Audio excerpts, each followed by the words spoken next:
of the day. And I know it's been a couple days since we released an episode, and I want to say I really felt like a disclaimers song. If you don't know who the disclaimers are, maybe this will ring a bell for you. Or the proclaimers, not the disclaimers, the proclaimers. And I will walk 500 miles, and I would walk 500 more. Well, I felt kind of like I will break down 500 notes, and I will break down 500 more, just to be the note investor that you turn to, who's broke 1,000. You were saying this past week, if you weren't a part of it, I highly encourage you to check it out. But Thursday, Friday, Saturday, this past week, I spent 3 days going through over 500 assets, 292 on one list, 172 non-performing on second list, and then 66 performing. So yeah, it was a lot of assets, 500 and some 30 something. And what do you learn from breaking down 500 assets? Now, for me, this is a drop in the bucket. I mean, we break down hundreds and hundreds and hundreds and hundreds and hundreds of assets every month. And we've heard you, we've seen the views. If you aren't subscribed to our YouTube channel so you can watch those, you can do so by going to weclosenotes.tv to check out the replay of those breakdowns, because it was basically 9 hours from 12 to 3, Thursday, Friday, Saturday, going through these lists. But one of the great things that you learn by breaking down assets, when you take the time to evaluate them, to look at the values, to run some numbers, you start to identify what you like. You start to identify your buying model, your game plan. What do you like, what you don't like? Some of these tapes had some really, really non-performing assets. We're talking like one has been non-performing since 1999. How the hell it hadn't been foreclosed out yet, don't know. The borrower had played games and done some other things, but others had been lost to tax sale. But there was a big chunk that were, in that 3-year time range. And that's, I guess, is what I'd say is, if you see a note, you get to listen to non-performing notes in. I start really understanding the fact, like, if a borrower has gone default in the last 3 years, beginning of 2020 or sooner, they've had more than their share of opportunities to get back on track, to modify, to do a forbearance agreement, to reinstate, to do all sorts of amazing things with the 2-year crap show that we saw with COVID, if you're a non-performing note investor. Anything beyond that, if they were defaulted before that, they had an opportunity to come to the table during that time frame and get back on track. So that's one of the kind of the things that we look at. Before 2020, you're probably going to foreclose. All right, maybe you did a deed loan. That's not saying you can't get the bar back on track, but you're unlikely to do that most of the time. There are going to be some rare situations where people haven't paid in a while. It's just because they're dealing with a crappy servicer, or the note investor or the note owner hasn't done anything. We've seen that plenty of times where people just sit around with their thumbs up their butt, not doing anything, because they've limited funds or their attention is elsewhere. There's a variety of different reasons for that. But it's really easy to separate your list between the opportunities ones, the ones that, hey, this is a potential mod or a potential reinstatement, and those that are distressed that are not, that go beyond that, they start getting into 2019 and older. You start understanding values.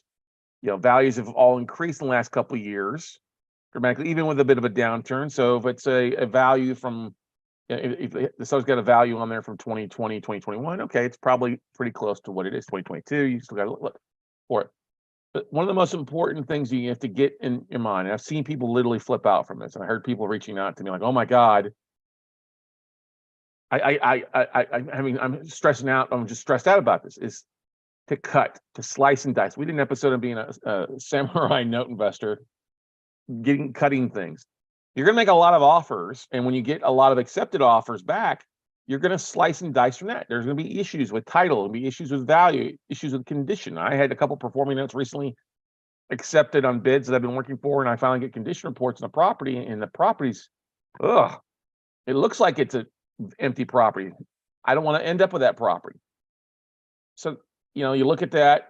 If a property's been sitting vacant for more than 3 years, and you start looking back further and further back, and it's still vacant, I'm gonna tell you right now, it ain't gonna get any better. It's gonna get nothing but worse. You're not gonna have some magical fairy or magically godmother just show up and wave a magic wand, and your shack turns into a mansion. Right? That doesn't work that way. Only in fairy tales does that work, okay? You got to realize, everybody, too, that you want to start looking at deals. If you want performing notes, you got to buy some notes that are going to perform for a while. Buying low balance notes is not a good play because most of those times those payments are going to be all interest, very little principal, mostly principal, very little interest, because most of the interest has been paid down. So you have a very short time frame. I don't like to look at assets that don't have at least 10, preferably 15 years of payment history left to do, because that way the difference between what I'm buying the asset for and what I'm funding it at, there's usually a good 3 to 4 to 5 years difference between the pay down to what I invest with, so that my investors are still taken care of. I don't have to worry about refinancing that to pay off my investor and being in a negative position. All right. You also got to realize foreclosure are different for every state. There's states you don't want to invest in. There's states that are just a pain in the ass. You know, when you look at what's going on, like in Portland, Oregon, or other areas on the West Coast, people are just getting the heck out of Dodge left and right. They don't want to own anything there. There's a reason for that, because it's very difficult to foreclose. It's very difficult to evict. And until the government at those levels understands that, they're going to see a continued, transition of investors leaving the states, not putting money into their own backyard, but putting it into other markets. All right. So, and also another thing too, ladies and gentlemen, if you start seeing addresses that are rural, FM, farm to market roads, rural route ones, you don't see much rural route 1 now, but stuff that's way out in the boonies, it's probably not worth your time unless it's on acreage and you're fine handling the foreclosure and acreage, because it's going to get difficult. So these are the lessons I've learned over the years that hopefully you, as you start breaking down and evaluating more assets and looking at things, you'll start understanding these truths.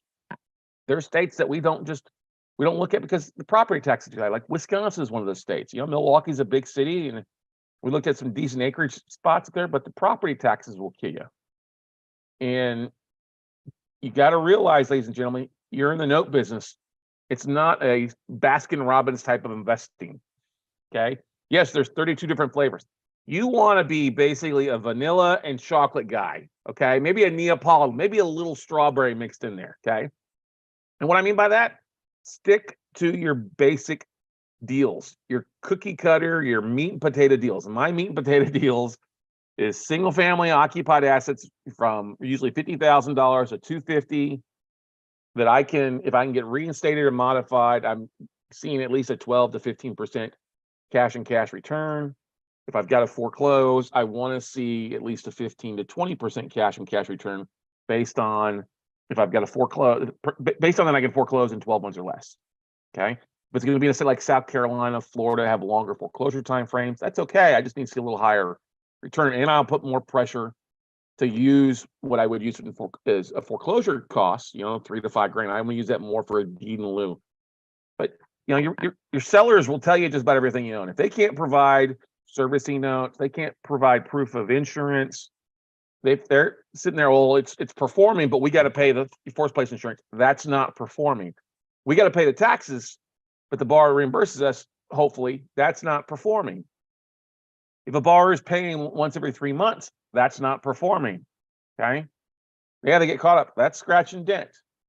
If there's issues with the property, the values aren't there, this is what you have to realize. And here's another thing too. Just because you sign a loan sale agreement doesn't mean that's the hard, fast, and last contract that you sign.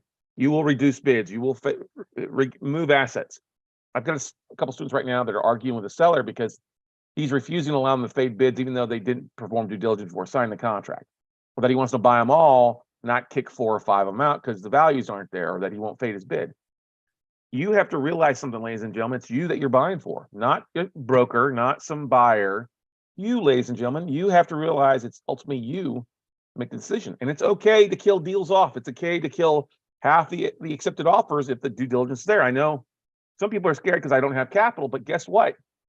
If you start marketing at the same time, and I mean marketing on a daily basis, not a one social media post, one email blast, that's it. I mean daily basis, on a regular basis, you're marketing, and you get in the habit of doing that, taking down 20 assets won't be so intimidating. Taking down 50 assets won't be so intimidating. Heck, even making offers off of 500 assets won't be intimidating, because you realize that buy box is a lot smaller than 500. Maybe you'll end up with 50. Maybe you'll end up with 25. I don't know because I don't know the exact numbers of where everything's at. But when I start looking at these bigger tapes and I start seeing stuff that's been outdated for a while, I can tell you right now, ladies and gentlemen, that stuff beyond 2019, 2018, it ain't getting prettier. When you start getting 5 and 6 years out, not only are you dealing with statute of limitation issues in a lot of states, you're dealing with assets that probably aren't in the best shape. If they're vacant, they are going to need some work.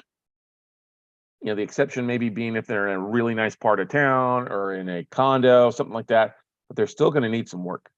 They're still definitely going to need some work. So, if in 3 hours of time, can I eliminate half of a list? Yeah, I can eliminate half of the list in 30, 45 minutes to identify the cream of the crop or the deals that I want to spend my time on. But that just comes with experience. That comes with spending time. But take advantage of these opportunities. I mean, there's no cost for you to watch the replays. There's no cost for you to take time to pick up the phone and schedule a call with me to, hey, Scott, can you walk me through a deal or two? I'm putting this out here for you. I know not everybody does this, but I really do give you access to me so that you aren't making mistakes. You're not overbidding or bidding on assets. You shouldn't be doing that. And I really do mean that. Let's take the time. Let's make sure you're buying a good deal, not a dud, and that you're going to actually make some money instead of losing some money. And I highly, highly encourage you out there. We've got some really great content over the next few weeks that we'll be discussing and bringing some folks on here. But ladies and gentlemen, one of the best things you can do is don't be intimidated by a list. Carve it out. Start looking at some of the things on there. What estates, what cities you don't recognize, values, low UPBs. There's a lot of things you can do with in a slice dice basis to identify assets that you want to have. Like low monthly P&I payments, get rid of those. Anything under $250 a month, just go ahead and delete it off unless you're going to use your own IRA.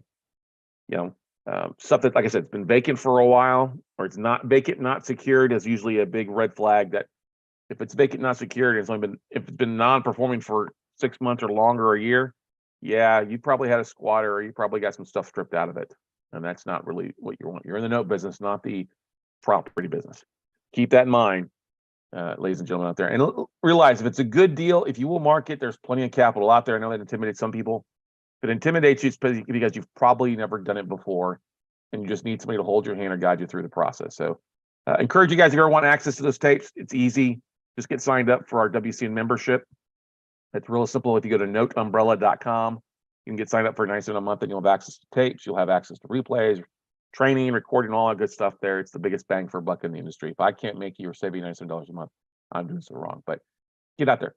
Best thing I can tell you is just start breaking down assets. This is one of the things that was so critical for me early on, was taking the time to break down an asset, identifying potential deals, and then sharing those potential deals with our social media on Facebook, with short videos, or YouTube even today. That led to people reaching out to us saying, hey, look, you look like you know what the hell you're doing. I understand your logic. Thank you for sharing the due diligence. I don't want to do this, but I'd rather write you a check.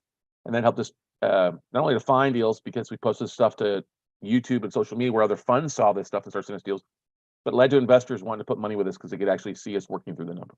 So encourage you to do that. We'll continue to do more of these live streams. I promise to do them at least once a month.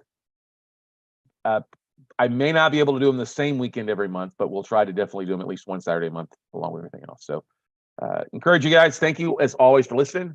Stay tuned. Make sure if you like love the podcast, make sure to subscribe. And I'd love to, I want a challenge out here for you guys. I really want to get our five-star reviews up. So if you leave a 5-star review and take a screenshot of it and email it to me at scott@weclosenotes.com, I've got a very special surprise for you. So yeah, leave an iTunes episode screenshot once it goes live. Usually takes about 8 hours for it to go live once you submit it, but take a screenshot, email it to me at scott@weclosenotes.com, and I've got a very special surprise for you if you do that. So go out, take some action, everybody, and we'll see you at the top.